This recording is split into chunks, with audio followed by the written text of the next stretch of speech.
దేవుడు పరిశుద్ధుడు. ఆయనకి తండ్రి లేడు, తల్లి లేదు, ఆయనకి భార్య లేదు, ఆయనకి సంతానం లేదు. తర్వాత జీవిత కాలమునకు ఆది అయినను ఆది అయినను జీవమునకు అంతమైనను లేనివాడు అయ్యుండి దేవుని కుమారుడు యేసు ప్రభువు.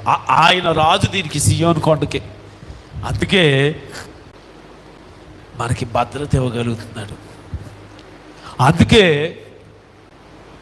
మన క్షేమం గురించి ఆలోచిస్తున్నాడు. ఇజ్రాయేలును కాపాడువాడు, కునుకడు నీ పాదములకు రాయి అయినా తగులకుండా నిన్ను ఎత్తి పట్టుకుంటూ ఆయన తన దూతలకు ఆజ్ఞాపిస్తున్నాడు. Complete protection. ఇంకెవరి గురించి ఆలోచించాల్సిన పని ఆయనకి లేదు. నీ